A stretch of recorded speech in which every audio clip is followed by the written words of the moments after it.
In today's Peace Talk, I have the privilege of being here with Ahmad Fawzi. Ever since the beginning of Peace One Day, Ahmad was there supporting, mentoring, and encouraging us to do the work that we've done. Welcome, Ahmad Fawzi. Thank you, Jeremy. It's a pleasure to be here with you as always. For those who don't know you, could you just give us a brief description of what you've been doing in the world of international development and politics? Sure. I started life after being a student, of course, as a broadcaster, but I've been with the UN for the last 25 years, in and out of various capacities, starting with spokesmanry. I was a spokesman for Gilley back in 1992, and also for Kofi Annan and Ban Ki-moon. I've moved between various offices. I've done various missions: Afghanistan, Iraq, the Middle East, Timor.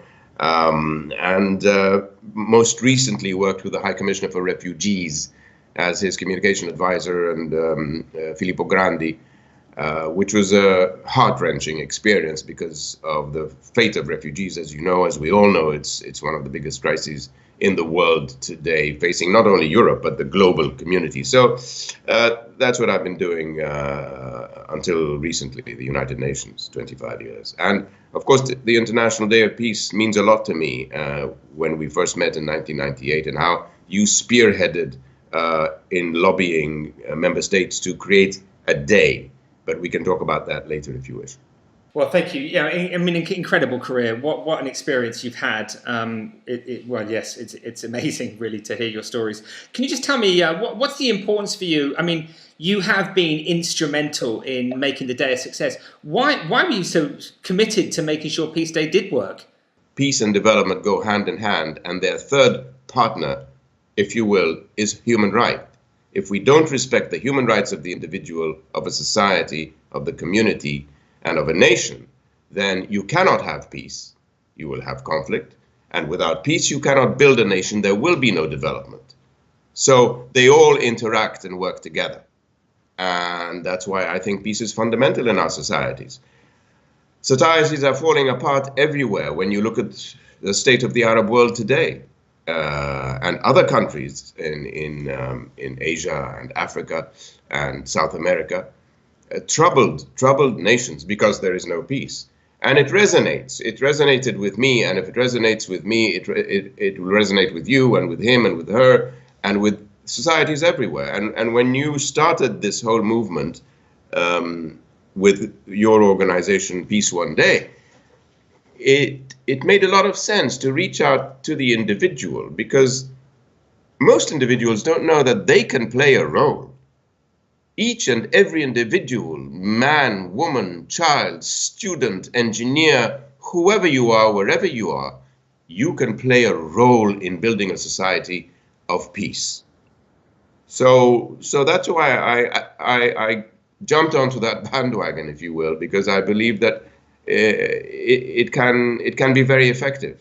Brilliant. Well, you were right. I mean, the amount of people involved in Peace Day and the difference that it's making, you're absolutely right in what you say. Every individual can make a huge impact in their community, their home, their school, their place of work, etc., which is where, of course, the bulk of violence happens. So, it's great that you've been so supportive. I mean, in terms of that career of yours, everything that you've seen, can you share with me what keeps you going? Is there a guiding wisdom for you? Is there a guiding wisdom? What keeps you going?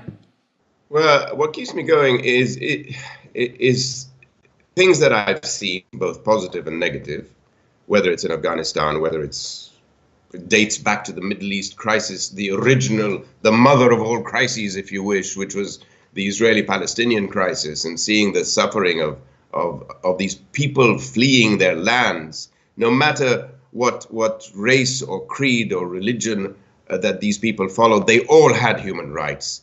And they should all enjoy their human rights in peace and security, and their children should grow up in healthy and safe environments. And I felt that whatever we can do, however small a contribution, it was important to try and contribute to that kind of vision. And I'll never forget when President Sadat of Egypt in 1977, 40 years ago this month, jumped on a plane and said, "Enough war.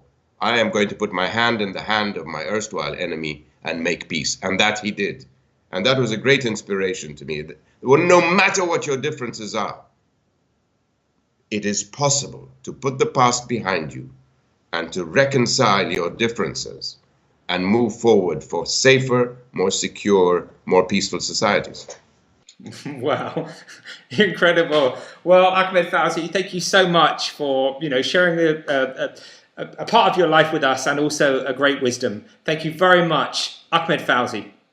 Thank you, Jeremy, and keep up the good work.